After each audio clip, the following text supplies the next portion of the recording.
নমস্কার। বাংলা গল্পঘরের সমস্ত শ্রোতা বন্ধুদের স্বাগত জানিয়ে আজকের গল্প পাঠ শুরু করতে চলেছি। আজ আপনাদের যে গল্পটি পাঠ করে শোনাতে চলেছি আশা করি খুব ভালো লাগবে। তাহলে প্রথম থেকে শেষ পর্যন্ত শুনতে থাকুন। শুরু করছি আজকের গল্প পাঠ। আশাপূর্ণা দেবীর লেখা যথাপূর্বং।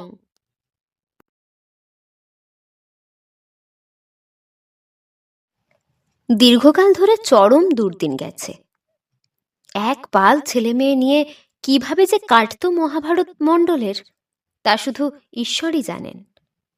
অবশ্যই দুরবস্থার দিন কষ্টে কাটবে, এ আর বিচিত্র কি? ভবিষ্যৎ সুখের কল্পনা আছে বলেই শত কষ্টেও টিকে থাকতে পারে মানুষ, এই যা। তবে চিরকাল তারা নাকি এত দুঃখী ছিল না, নাকি অগাধ বিষয় সম্পত্তি ছিল মহাভারতের ঠাকুরদার। অবশ্যই গাড়ি, পালকি, হাতি, ঘোড়ার ঘটাঘটি ছিল না তার। এক কথায় বলতে গেলে মেয়েলি ব্রত কথার কথা ধার করে বলতে হয়। ঘরে ঘটি বাটি ঝকমক করে, আলনায় কাপড় ঝলমল করে, গোয়ালে গরু, মড়ায়ে ধান, মনে সুখ মুখে পান। মহাভারতের বাপ সম্পত্তি রাখতে পারেনি বদখেয়ালিতে নয়, বেখেয়ালিতে। তার নির্বুদ্ধিতার সুযোগে জ্ঞাতিরা যত পেরেছিল ঠকিয়ে খেয়েছিল।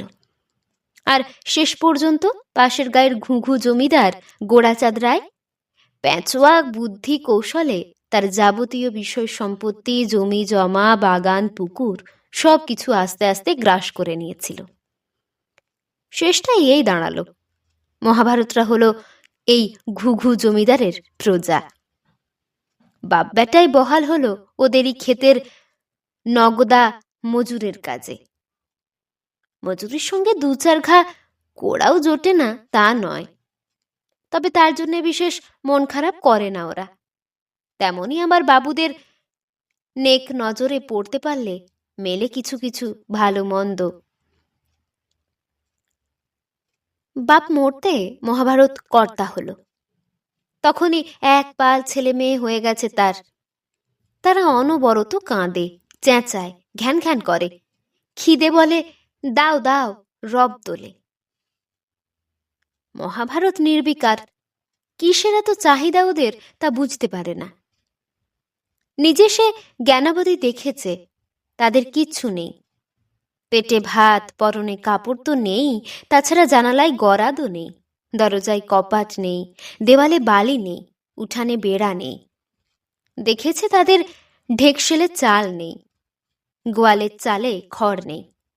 অবশ্যই ওটা না থাকাতে ক্ষতিও কিছু নেই, গোয়ালে গরুই বা কোথায়? আজন্ম নেই দেখে দেখে না থাকাটাই বেশি ধাতস্থ হয়ে গিয়েছিল মহাভারতের। জানতো মাঠে ঘাটে গাছে পালায় যেখানে যা আছে সব বাবুদের। ওরই মধ্যে মহাভারতের একটু কাব্যের শখও ছিল। ভাঙা দাওয়ায় ছেঁড়া মাদুরে বসে যাত্রা গানের পালা বাঁধত। তারা তারা বালির কাগজের দপ্তরে ভরে উঠত, লিখত দিব্য কাহিনী, অতীত গাথা। ছেলেগুলো বড্ড চেঁচামেচি বায়না করলে ডেকে ডেকে কাছে বসিয়ে মহৎ সাহেব বলতো, আয় দেখি এদিকে, শোন। গলাটা ভরাটি ছিল মহাভারতের, সুরটাও ছিল জোরালো। কিছুক্ষণের জন্য সত্যি বেশ ভুলে থাকতো ছেলেগুলো। দিব্যি কেটে যাচ্ছিল।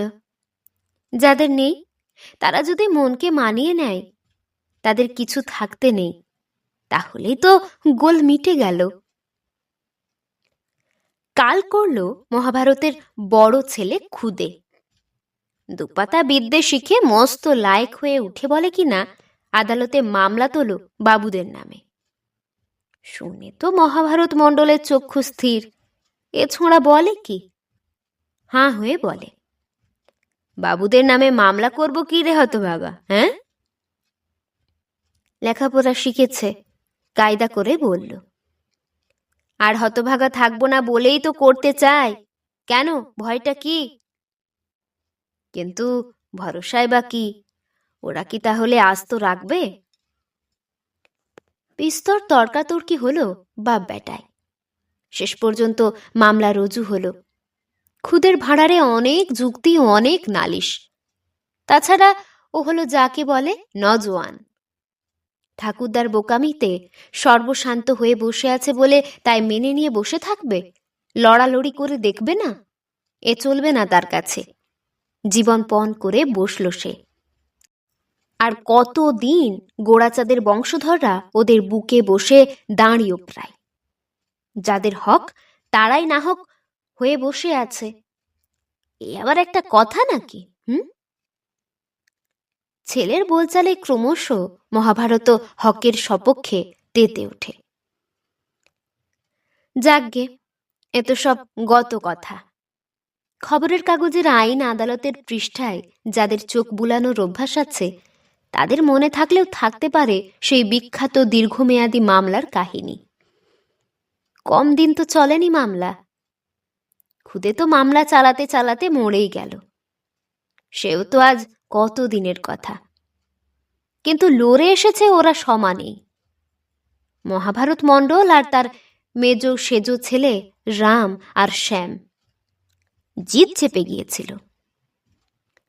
ইতিমধ্যে কুঁচো কাঁচারা বড় হয়েছে, আরও দু একটা ছেলেপুলে জন্মেছে।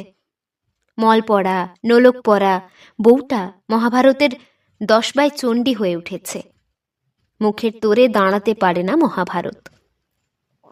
শ্বশুরবাড়ি এসে পর্যন্ত রায়বাবুদের বউ ছেলের সুখ ঐশ্বর্যি দেখে দেখে অনেক স্বাদ, অনেক বাসনা জাগত মহাভারত গিন্নির মনে। তবে জানতো আমাদের থাকতে নেই। এখন মহাভারতের জীবন অতিষ্ঠ করে তুলেছে সে। নিরুপায় মহাভারত ক্রমান্বয়ে স্তোক দেয়, মামলাটার নিষ্পত্তি হয়ে যাক, দেখিস একবার। তখন তুই সোনার খাটে গা মেলবি, রূপোর খাটে পা। মহাভারত গিন্নি মুখঝামটা দিয়ে বলতো, অতই কাজ নেই, কোনো গতিকে ছেলে মেয়েগুলোকে খেতে পড়তে পেলেই বাঁচি। অবশ্যই রাগ পড়ে গেলে আবার ঘুরে এসে কিছু কিছু ফিরিস্তি যে বাড়ায়নি তা নয়, কিন্তু বাড়াবে নাই বা কেন? সত্যি তো আর কোনো গতিকে খেতে পড়তে পাওয়াটাই বাঁচার শেষ কথা নয়। অমন অরুচির বাঁচন তো বেঁচে এসেছেও এত কাল। অমন বাঁচার চাইতে তো মরাই ভালো। অন্যায় কিছু বলেনি মহাভারত গিন্নি, আর অসঙ্গতও কিছু চায়নি। কে না বলবে? বেঁচে থাকতে হলে চালে খড় চাই, উঠোনে বেড়া চাই, দোর জানালাটায় কপাট চাই। কে না মানবে? তালগাছ প্রমাণ মেয়েগুলোর বিয়ে দেওয়া চাই, বুড়ো মদ্য ছেলে কটার কাজকর্ম চাই, উঠতি বয়সের ছেলেটার কিছু লেখাপড়া চাই, রোগে জীর্ণ হারসার মেয়েটার চিচিক্ষেপত্তর চাই, মামরা নাতিটার দুধ 1 ফোঁটা চাই। এসব যদি পাওয়া হয়ে যায়, তখন মণ্ডল গিন্নি নিজের জন্যে কিছু কি আর চাইবে না? আর তাই বা চাইবে না কেন? বাঁচার মতো বাঁচতে হলে গয়না কাপড়ই বা কি চাই না? জগতে তাহলে আছে কেন ঢাকায় বেনারসি, বাউটি, বাজুবন্ধ? তা চাক, মহাভারত তো অরাজি নয়, অন্তত অবিরত তাই বলে তো। আর কটা দিন সবুর কর, যা করব তা আমার প্রাণেই আছে। কি করব, বেটার ছেলেরা যে ছেড়েও ছাড়ে না, মরণ কামড়ি দিয়ে পড়ে আছে। অবশ্যই জিত আমারই হবে, দেখিস, সবাই আমার পক্ষে। নিশ্চিত জিত আর স্বর্ণময় ভবিষ্যতের আশায় দিন গোনে মণ্ডল গিন্নি। ওরই মধ্যে আবার ছেলে মেয়েগুলো ধুয়ো তুলতে শিখেছে। বাবা, বাবুদের মতন পালিশ চকচকে হাওয়াই গাড়ি হবে আমাদের? মহাভারত অসংকোচে ঘাড় হেলিয়ে বলে, হ্যাঁ। খাট, আলমারি, আয়না, টেবিল, আলো, পাখা? হ্যাঁ হ্যাঁ, নিশ্চয় হবে না তো কি। বাবা, বাবুদের বাড়িতে কেমন রেডিও বাজে? আমাদেরও বাড়ি বাজবে, বাজবে। বাবা, মা বলে আগে নাকি ওই গোয়ালটায় গরু ছিল আর মরাই দুটোই ধান ছিল। মহাভারত আত্মবিশ্বাসে প্রসন্ন হাসি হেসে বলে, ছিল, এবার ফের থাকবে। থাকবে বই কি, থেকে বসে আছে, শুধুমাত্র একটা গোয়াল, দুটো মড়ায়, আরো কত বাড়বে। শুনে শুনে আম্বা বেড়ে যায় সবে গোঁফ গোজানো যদু বলে ছেলেটার। সে বায়না নেয়, বাবা, জাহাজে চড়ে বিদেশ গিয়ে বিদ্যের জাহাজ হয়ে আসবো আমি। মহাভারত মহোৎসাহে বলে, তার বলতে পৃথিবী শুদ্ধ লোক হাঁ হয়ে যাবে বিদ্যে দেখে। বলুক দেখি, এরপরে কেউ মুখ চাষা? হ্যাঁ? রোগা মেয়ে টেপি ঘুনিয়ে ঘুনিয়ে এসে বলে, বাবা, বাবুদের বাড়ি অসুখ হলে হ্যাট কোট পরা ডাক্তার আসে, ছুট ফুটিয়ে অসুখ ভালো করে। আমার জন্য একটা ছুঁচাতে ডাক্তার। কথা শেষ করতে পারে না মেয়েটা, গলা কাঁপে। বুঝুক না বুঝুক, মহাভারত ঘাড় হেলিয়ে যায়। আবার থেকে থেকে আরো উৎসাহ দিয়ে বাড়ায় ওদের। কি এত বাবুদের বাড়ির মহিমে দেখেছিস? হ্যাঁ, আমাদের আরো কত মহিমা হবে।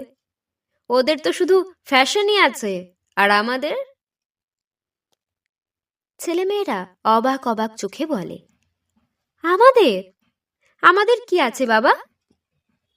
মহাভারত চোখ ড্যাব ড্যাব করে বলে, আমাদের লক্ষ্মী আছে, ষষ্ঠী আছে, মনসা আছে, মাকাল আছে, ইতু, ভাদু, ঘেটু, গন্ধেশ্বরী, কি নেই?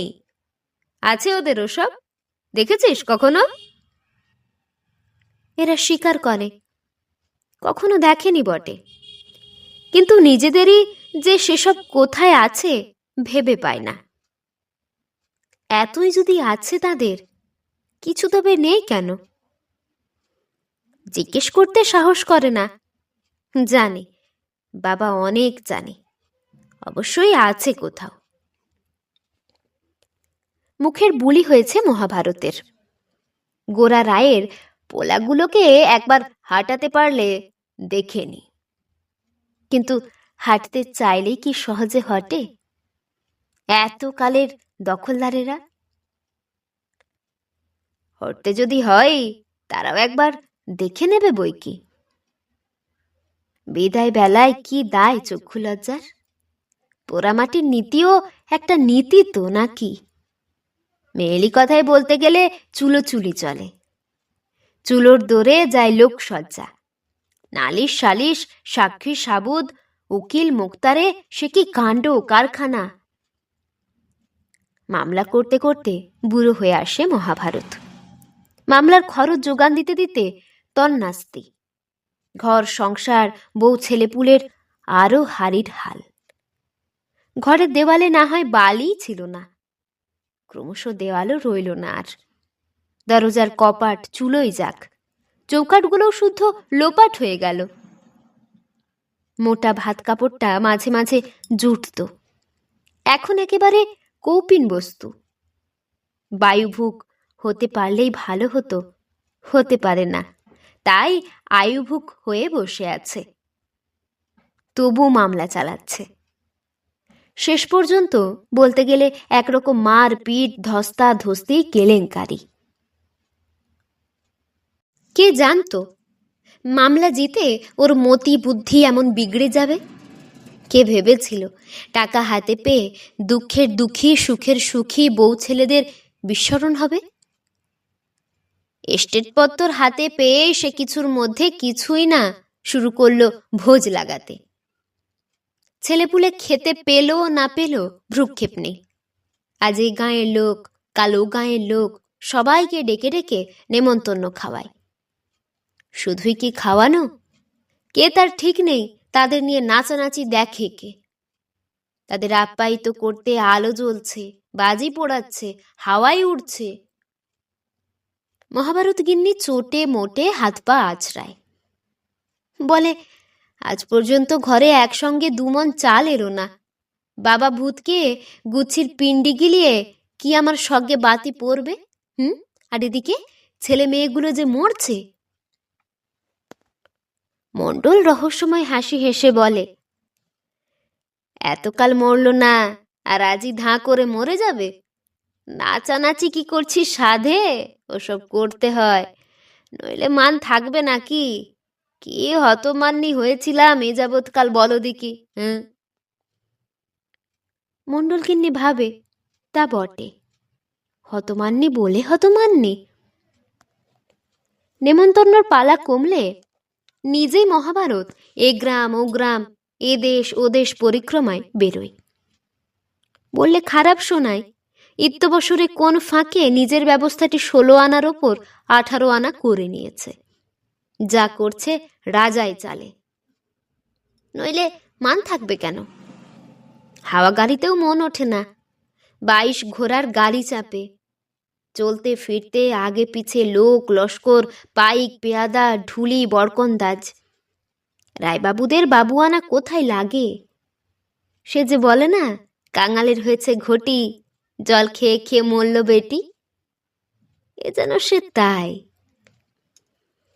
দেখে শুনে মণ্ডলগিন্নি নিজেই গালে মুখে চড়ায়, বলে, হায়া লজ্জার মাথা, মুগুর মেরে বসে আছো? এতখানি বিষয় আসর হাতে পেলে তবু ছেলে মেয়েগুলোকে পেটে ভাত জুটছে না, পরনের ট্যানা ঘুরছে না? লাজ লাগে না এই ন্যাকড়া পড়ে বেড়াতে? হ্যাঁ, যখন পেটে কিল মেরে কবিগান লিখত মহাভারত, তখন বরং ভয় লজ্জা ছিল না।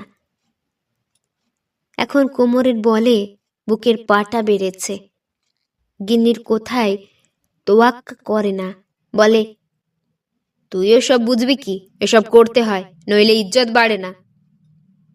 মণ্ডল গিন্নিও এখন তেমন বোকা নেই যে যা বোঝাবে তাই বুঝবে। হাত মুখ নেড়ে বলে, ওরে আমার কে রে, ভারী ইজ্জত দেখাতে এসেছেন। বলি, যাদের কাছে ইজ্জতের গুমর করতে যাও তাদেরকে ডেকে একবার ঘরের হাল দেখিয়েছ? চালে খড় নেই, চাল ফলাতে বসেছে। মহাভারত বিরক্ত হয়ে বলে, যা যা, ফ্যাচ ফ্যাচ করিস নে মাগি। চালে খড় আছে কি নেই উকি দিয়ে দেখতে আসছে কেউ? হ্যাঁ, আরে এই যে গুচ্ছির অপগণ্ড সৃজন হয়েছে, এগুলানের কোনো হিল্লে হবে না?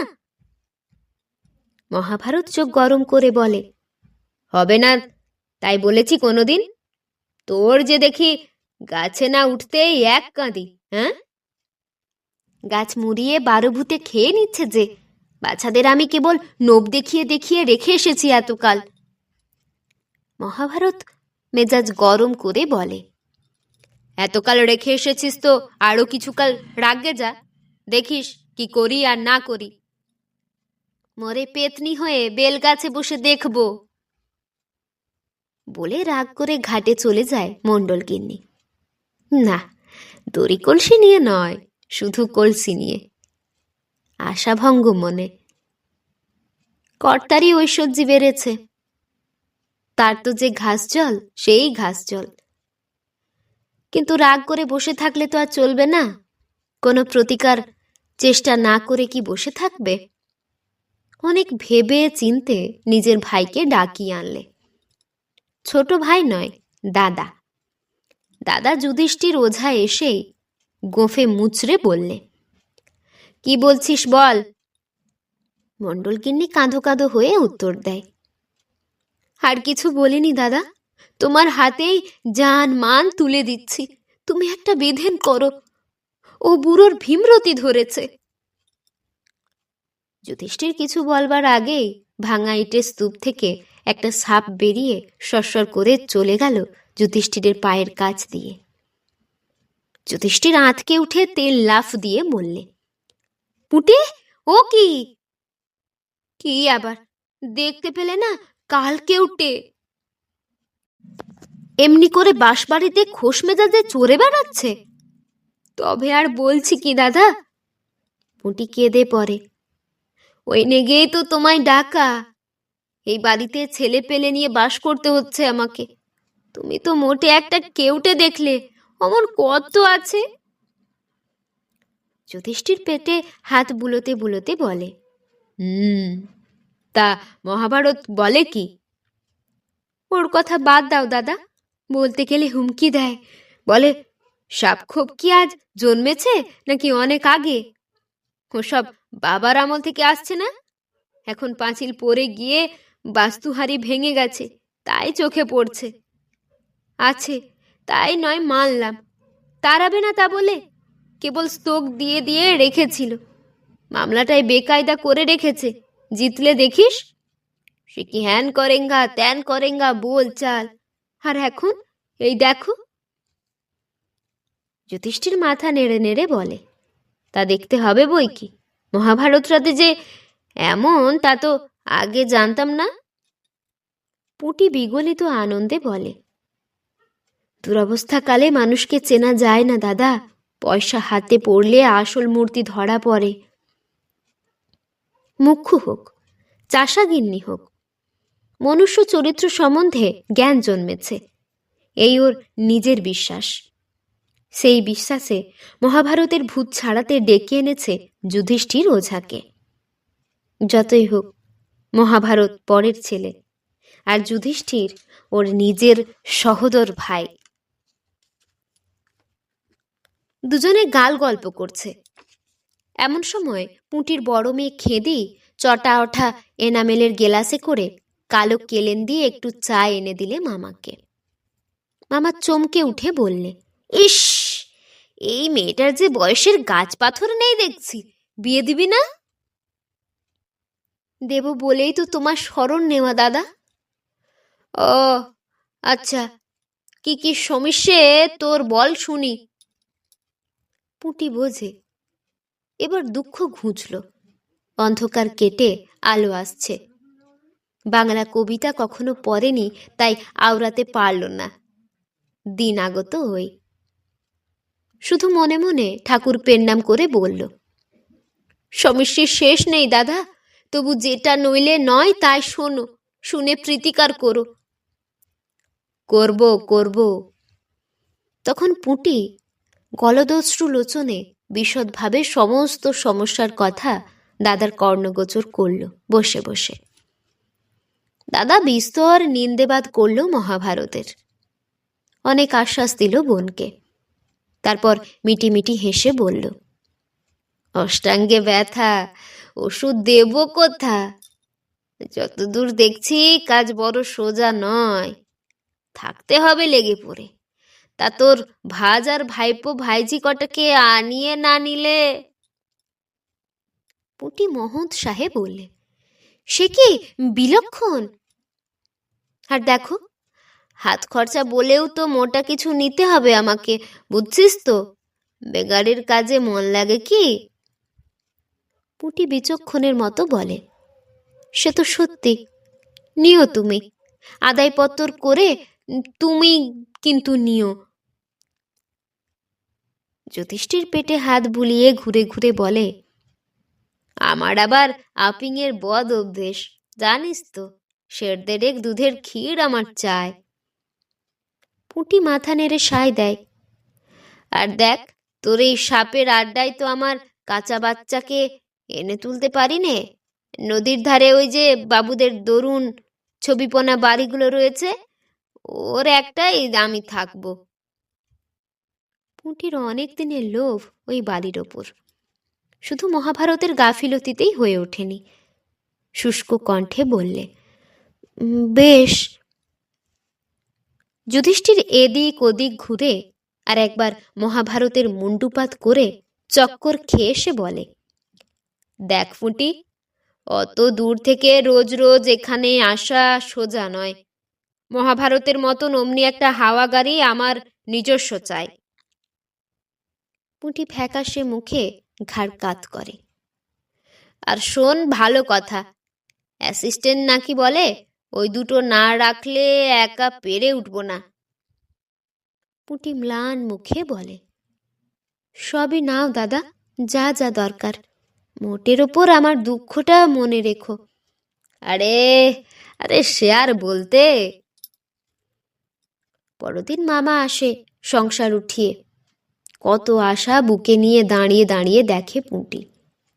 মহাভারতের কাছ থেকে চাবি চোবলা দলিল পত্তর সব কিছু আদায় করে নেয়। বলে একটা খাস মহল করিয়ে নিয়েছে নিজের, সে সেখানেই থাকে। এ বরং ভালোই হলো। যুধিষ্ঠিরের নতুন গাড়ি আসে, প্রায় বাবুদের মতনই পালিশ চকচকে। আসে ইয়া ভাগলপুরি গায়, আসে খাট, আলমারি, আয়না, দেরাজ, আলো পাখা, আসে কোচ, কেদারা, সোফা সেট, রেডিও। এত খাটবে এদের জন্যে? এটুকু না পেলে পেরে উঠবে কি করে? মহাভারতের বাড়ির সামনে দিয়েই যায় জিনিসগুলো।